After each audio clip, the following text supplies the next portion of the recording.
You ask Michelle when we go away. I mean, I love going away. I love, going to Florida. But when I'm down there, I tell her oftentimes, I just can't wait to get back and go to church.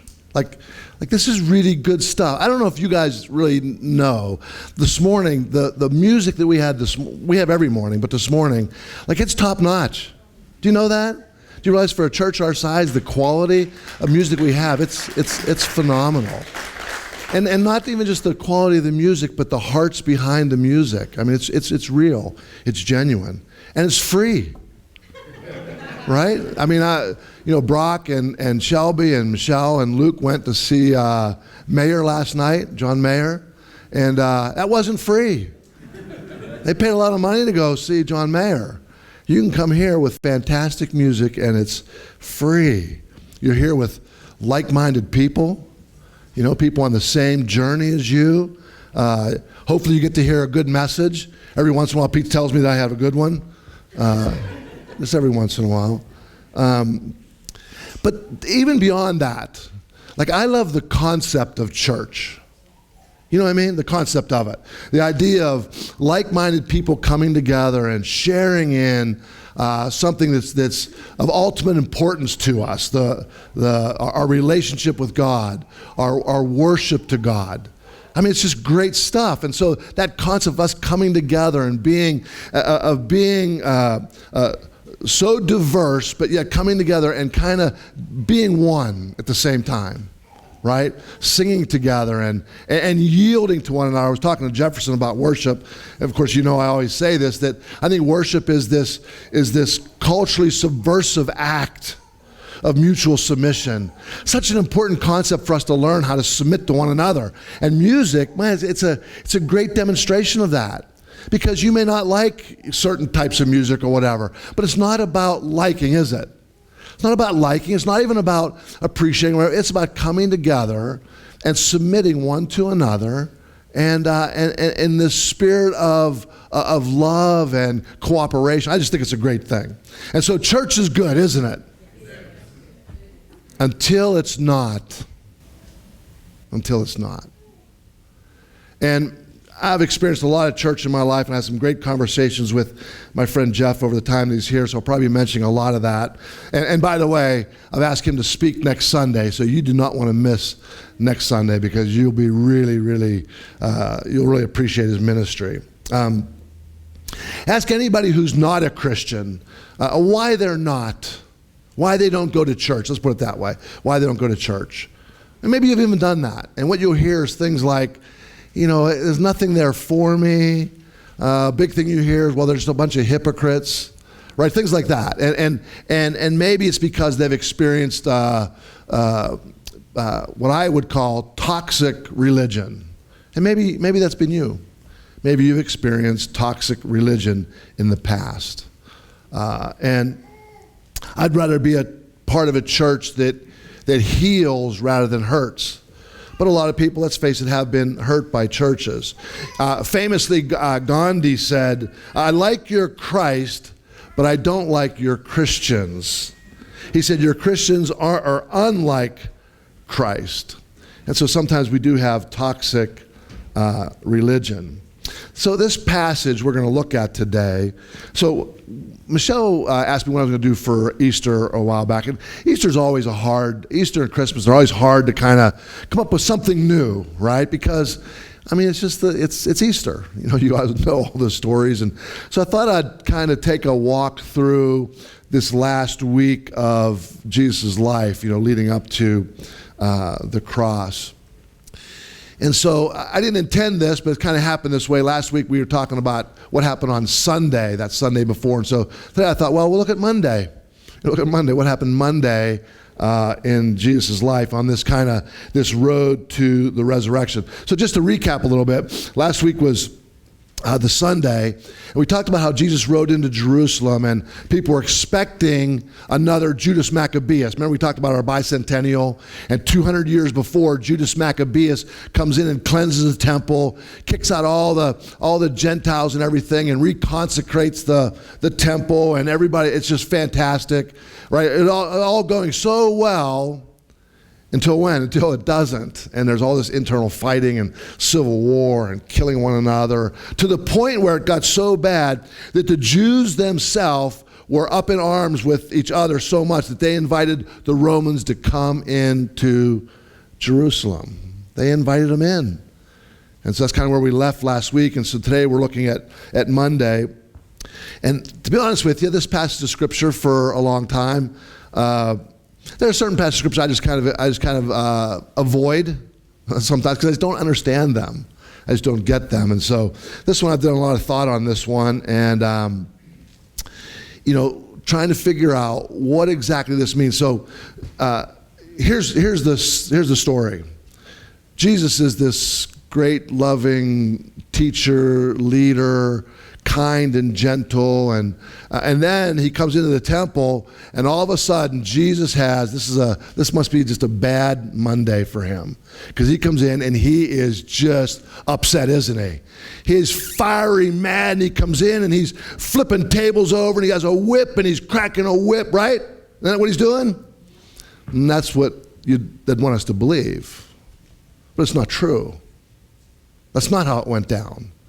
But that's, if you look back through art history, right? A lot of times I show paintings in here from, Christian paintings and so forth. I was looking at some of these art history paintings about this setting. And you see Jesus with a whip. And you see him raising a fist to people and people cowering away. This is the depiction of this scene taking place in the temple.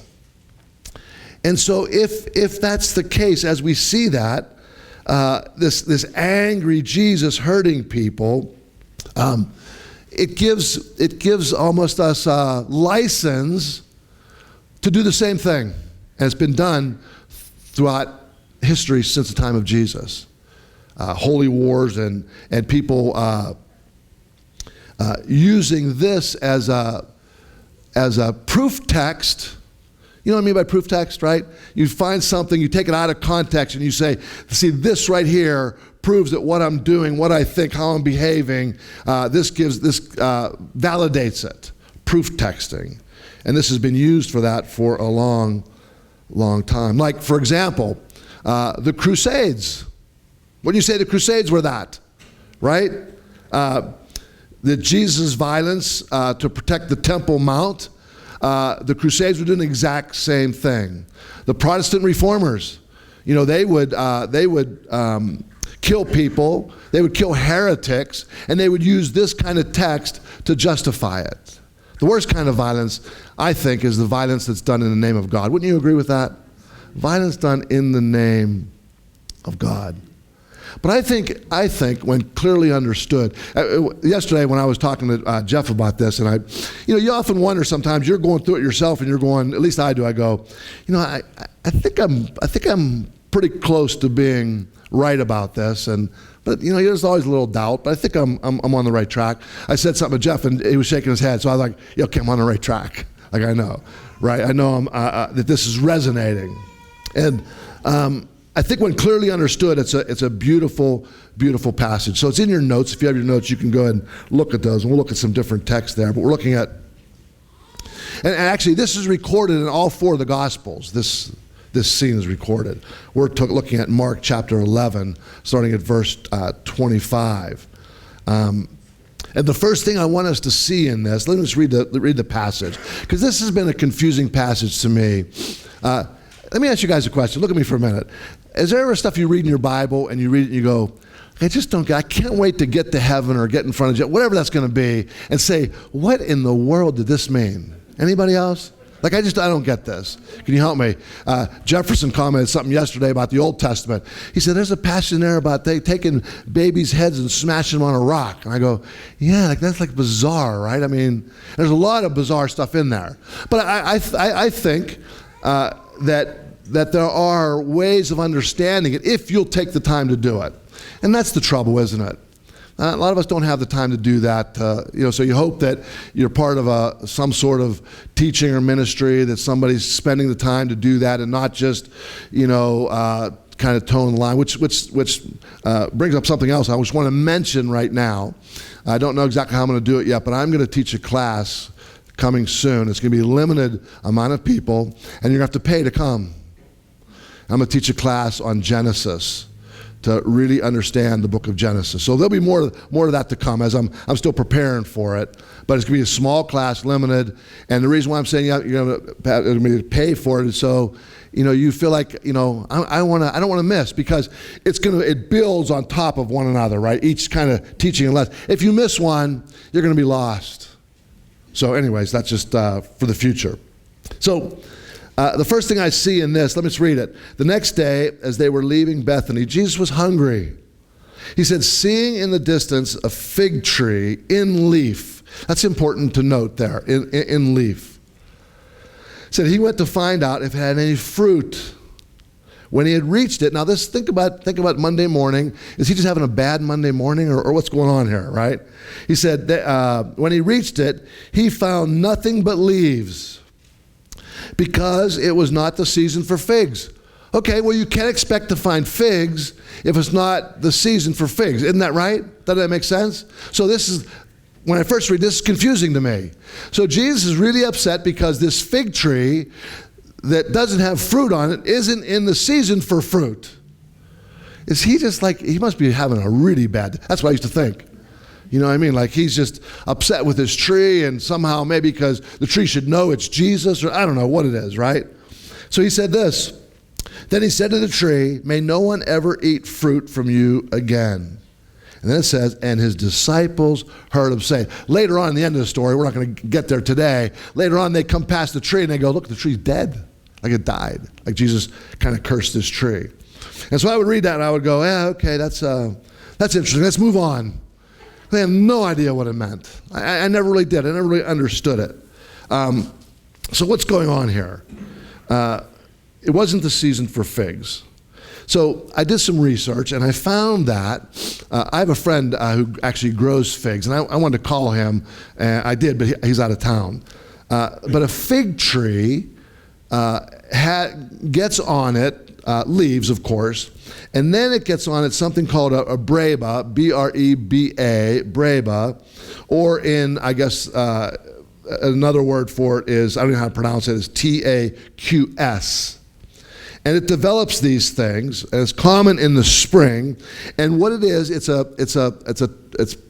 kind of like fruit, but it comes from the shoot from last year's fig. You follow me? It's not a fig. It's not the figs that are to come. It comes from a shoot from last year's figs. Now, if you come to a tree and a tree is full of leaves, a lot of leaves, and what happens is it blocks out the sun and it doesn't get these brebas on it. And if a tree doesn't get the brebas on it, it's not going to develop figs later on. Never knew that before in my life. Never knew it. And so I'm thinking, okay, that's really interesting. And so what does this have to do with what's going on? Well, they are entering into Jerusalem, and this looming temple, the rebuilt temple, this beautiful temple is before them. Listen to what the writer Josephus said about the temple. He said this: it was covered with plates of gold, and the sunrise reflected back fiery splendor, and made those who look upon it turn their eyes away, just as they would as they looked at the sun's rays. This was one impressive structure, the temple. And it's so impressive, they said that there were 10,000 ministers, 10,000 priests ministering at the temple 24/7. This place was absolutely amazing. And Jesus looks at it, and guess what he says? All leaves, no fruit. This is what he's getting at. All leaves, no fruit. And so this is the meaning behind this cursing of the fig tree. And what he's saying is all of that beauty, splendor of the temple is masking corruption. When having all these conversations with Jeff and his son, and we were out last night, and we kept talking about all these different kind of controversial topics and everything, and Jeff kept leading us back to, yeah, like I get it, I get the decision that they made. He said, but it's all about the heart. It all comes back to the heart, which is so true, right? I mean, Jesus was always looking at the heart. And so here we have this ornate temple. It's fantastic. All these priests there ministering 24/7. And Jesus is looking at all this and saying, yeah, it's not real. There's no depth to this whatsoever. It's all leaves and no fruit. So how do I know that's true? You may say, okay, Jeff, that's okay. That sounds like it might be okay, but maybe there's other explanations. Well, actually, I think Jesus was quoting an Old Testament prophet. Now, just so you know, when we talk about prophets in the Old Testament, it's not like we talk about somebody like a prophet today talking about the future, right? A prophet wasn't necessarily that. Not that there weren't Old Testament prophecies about things that might take place, but prophets were these really kind of people we probably don't like. You know, the kind of people that are out there in the crowd on a soapbox standing with a megaphone and saying, you know, these bizarre things, strange things that are hard to understand, speaking like in parables and so forth. And so they're almost like, imagine like a street performer is kind of what these kind of prophets were. And so in the book of Micah, in chapter 7, he says this, "What misery is mine? I am like one who gathers summer fruit." And what he's talking about, he's talking about the temple in his day. Micah is. He said, "There is no clusters of grape to eat, and none of the early figs that I crave." The early figs, the brabas, is what he's talking about. So Jesus is actually referring back to this, and Micah is absolutely talking about the temple. He goes on to say this. The ruler demands gifts, talking about here the temple. The ruler demands gifts. The judge accepts bribes. The powerful dictate what they desire. They all conspire together. The day of your watchman has come. The day God visits you. What day is he talking about? This day. The day that he's there. That's what he's referring to. That's what this whole fig tree thing is about. And so Jesus is talking about toxic religion. He's recalling this parable, if you will, from Micah. Jesus himself says in his day, what's he say? "Beware of false prophets. They come to you in sheep's clothing, but inwardly they are ravenous wolves." And so Jesus is teaching us here, I think, at least in my mind, is teaching us here about toxic religion. Because he says this. So it's not about, Jefferson and I had this talk about worship, and we have these different ideas about, or we've grown in our ideas, right, Jefferson? We keep growing about what worship is, worship in music, I should say, what it is, and that sort of thing. And from my perspective as a pastor, I said, I stand back there and I engage. Music isn't the time for me when I connect with God. For me. But for a lot of people it is. That's a great connection time with God.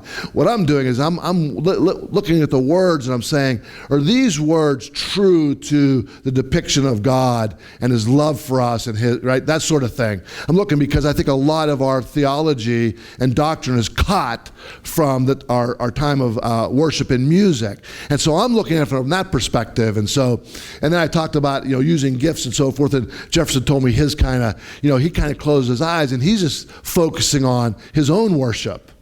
And it's not that I'm right and he's wrong or he's right and I'm right. It's all that, because it's all different for all of us, isn't it?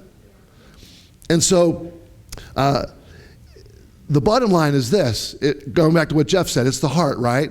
So what he's saying is this, he's saying, all this stuff, a good speaker or talented musicians or a big, huge church, large numbers, somebody who's charismatic, somebody who can spin a story and just captivate you. It's not any of that. It's not that. All the stuff that we watch and we love and we admire, it's none of that, he's saying. He's saying it's this. Like all that is the leaves. Not that leaves are bad. He's saying that's just the leaves. Don't be distracted by the leaves. Is there fruit? That's what he's getting at. That's all he's getting at. And he's saying that the temple in that day, there is no fruit. And you wonder what the fruit is? Well, the Bible tells us, right? Love, joy, peace, patience, goodness, kindness, self-control.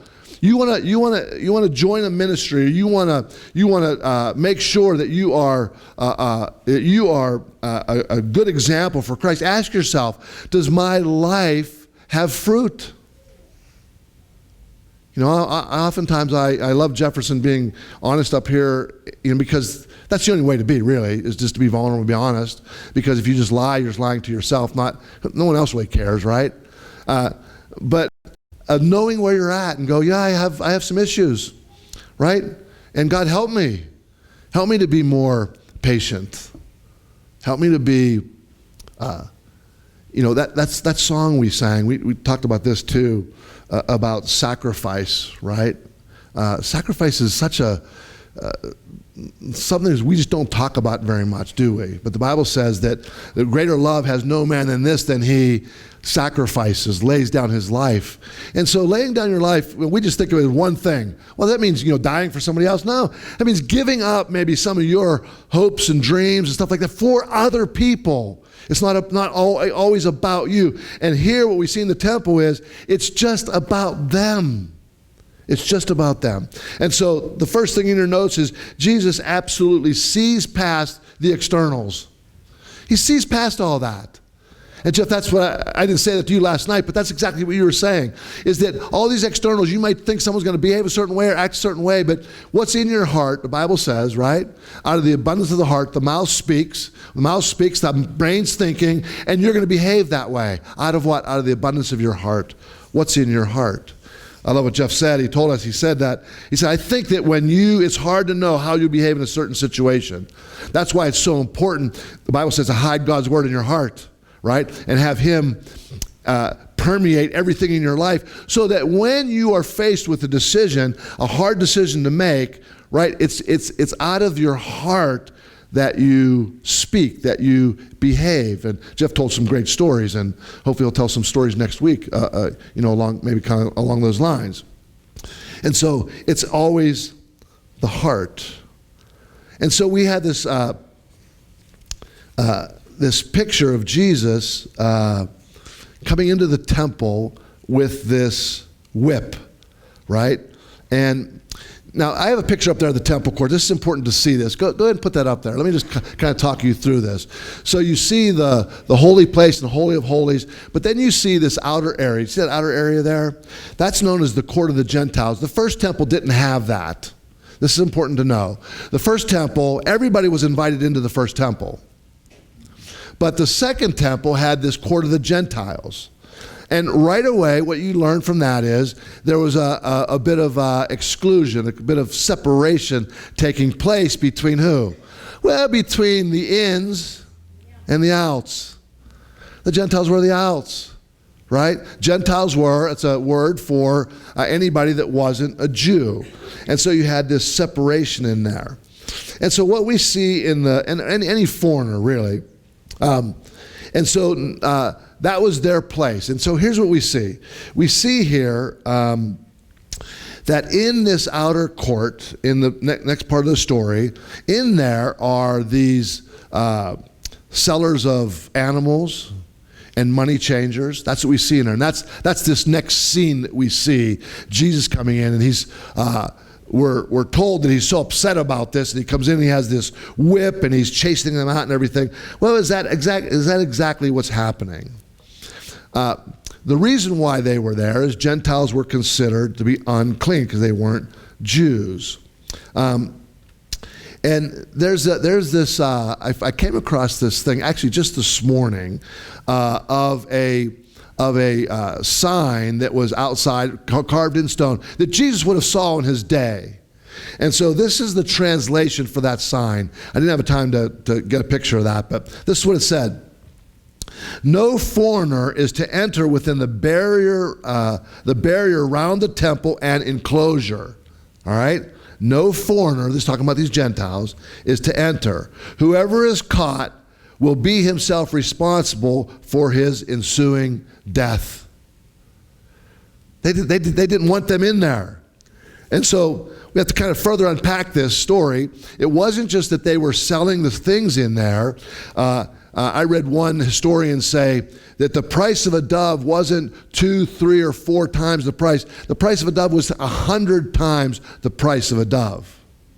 And so Caiaphas is the priest at this time. There's like so much good information when you dig into it.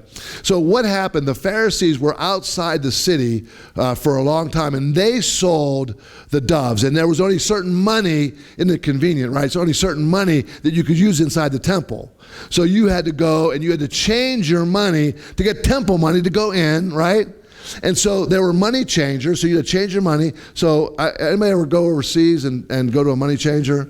Yeah, in Africa, money changers, when it would cross over to one country, you'd cross over and you'd change money. You knew you were losing money in the process. You'd cross over. Then when you came back, guess what you had to do again? You had to change back. You're losing money coming in and going. And so you see the same thing here. These money changers were profiting off of this, and the sellers of doves. And then Caiaphas is the high priest. He sees what's going on. He's going, man, they're making a ton of money out there. I want a cut of the loot. So what's he do? He brings it into the temple, into the court of the Gentiles. What's the court of the Gentiles for? It's for them to come in and worship. And so what happens in the court of the Gentiles is they get squeezed out. I read the sign to you, right? They get squeezed out even from that place of worship. You know, when back in the day when we first started Freedom Life Center, I had some difficulties with some people coming in the church and thinking the church should be one thing, and there are certain people that shouldn't be allowed in the church. I want to get into too much of it, but like it was really hard. You know what I mean? Because I'll be honest with you, the ones that didn't want certain people there, they had their reasons, and you know, I guess anybody could look at it and go, well, yeah, they might have a point. And they were kind of prominent people in the community. Are you getting what I'm saying? It'd be easy to say, you know, those people could really, you know, if, you know, and early on, I was telling Jeff and Jefferson, early on, my vision was to grow a big, huge church, and I don't know, that's what you're supposed to do, I guess, or I don't know. And that's what I wanted, and so that would have helped me. That would have helped me. But I thought, it just doesn't feel right. And they wanted me to choose, and I said, well, I choose both families. Well, you can't do that. I go, well, I do. Well, we're gonna leave. I go, well, that's your choice. And but it seems the church. So has anybody seen? I won't give it away. But has anybody seen the movie Jesus Revolution yet? Jesus Revolution. It's a good movie. It's about Chuck Smith and Greg Lowry and anyways, Greg Laurie, I mean, and it's this picture of inclusion, right? Chuck Smith has this church, and it's a proper church, and they like it the way it is, and these hippies back in the '60s come in and be part of the church, and there's a decision to be made. Do we keep it this way and appease the old guard, or do we give way? Do we say it's open to anybody and everybody? And see, that's what Jesus was talking about. Let's talk about the whip for a minute, because that's important. Only the Gospel of John mentions, let me read, it says this, so he made a whip from cords. Cords is an important word there. We'll talk about that in a minute. And listen what it says. You ready? So he made a whip from cords and drove out the animals out of the temple. Who did he drive out? The animals. Did he drive out people? He didn't drive out people. He drove the animals out of the temple, both sheep and cattle. Cords here. So I looked it up. I wondered, what is cords? I didn't know what that meant. I'm thinking, were there cords that he had around his robe? I don't know what that meant. I know what it was, cords. So I looked it up, and I'm not still sure what it is, but it's the same word that's used for things like a branch of leaves, same word, or bristles or hemp is what the dictionary said. So it wasn't a whip. It was more like, maybe imagine like a thin little switch. You know what I mean? Like, imagine something like that. And now imagine this. Imagine Jesus coming into the temple, and there's all these animals. They're just animals. And so he has this branch, these leaves, this switch, and what's he doing? He's getting them out of the temple. I like the word shooing. he's shooing them out of the temple. Completely different way of seeing Jesus in the situation, isn't it? Completely different way. Then he has a whip and he's cracking it. Let me tell you something. If he went in with the whip and he was whipping people and hurting people physically, how long do you think the Romans would put up with that? Not long at all. As a matter of fact, at his trial, did anybody claim at his trial, well, he's just an angry man? I mean, he has a whip and he's whipping people and he's hurting people. Did anybody say that at his trial? No, they said things like, he's claiming to be God. Right? He's claiming things about the temple. No one ever suggested that he was angry or upset. And so Jesus was not violent. He had a zeal, right, for what was happening there, for ending this. And so this to me is a picture of, because if you hear it, if you think about it or hear it from the wrong perspective, you get the impression that Jesus is chasing people out of the temple, right? Like especially Gentiles, because that's what they were wanting, right? The cleansing of the temple from Judas Maccabeus, is cleansing of the temple. But what he was doing actually was this: who wasn't allowed in there? The Gentiles weren't allowed in there. Who was in there? All these people who were profiting off of the temple. And so he was clearing it out, and what was he doing? He was making room for the excluded.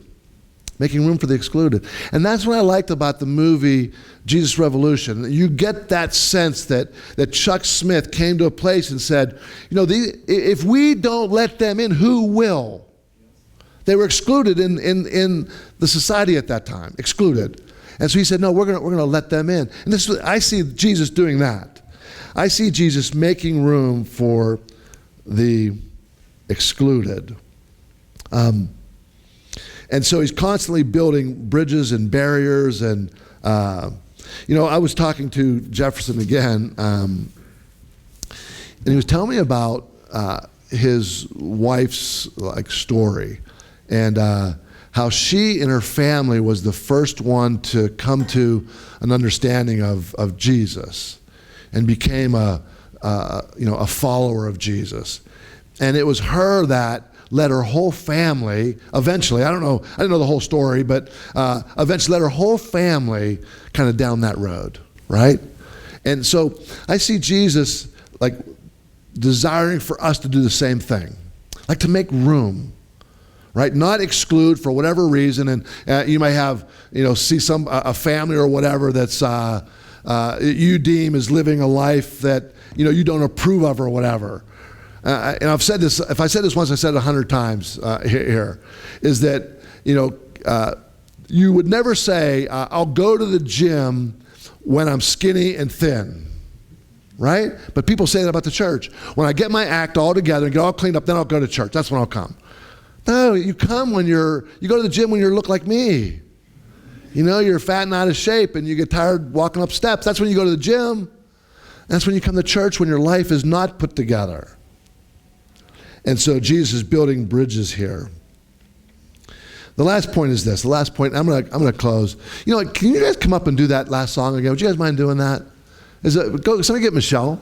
Would somebody get Michelle, please? Rick, would you do that maybe for me?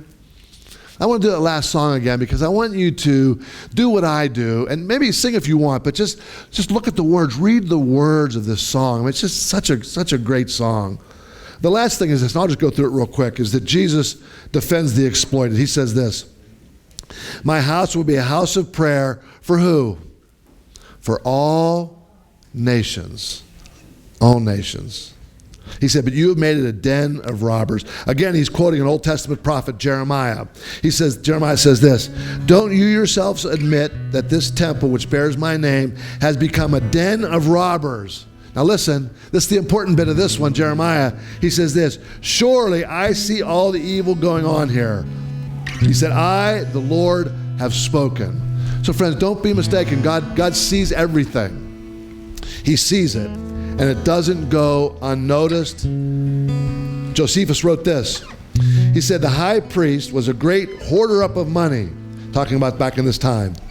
His servants took away the tithes with violence. Now the tithes were were brought to the temple. Tithes were always food, just so you know that. Tithe was never, ever, one time money. As a matter of fact, when they had to take the tithe to Jerusalem, and their tithe was animals and feed, when it was too big, too much for them to take, they were to sell it for money and get money and go to the temple and then do what? And then buy stuff back and celebrate the tithe and have a feast.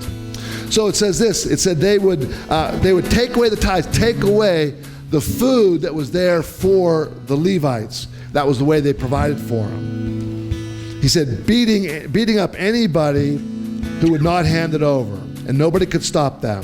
So that the elderly priests, supported from those tithes, died of lack of food.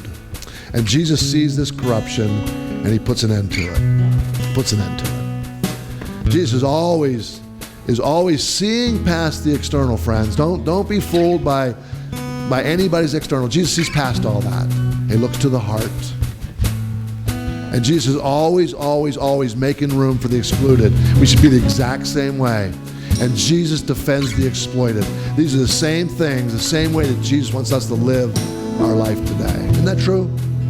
That's just true. I want you guys to, Michelle's here, good. If you want to stand, stand. If you want to sit, sit. I don't care, whatever you want to do, but I want you to just kind of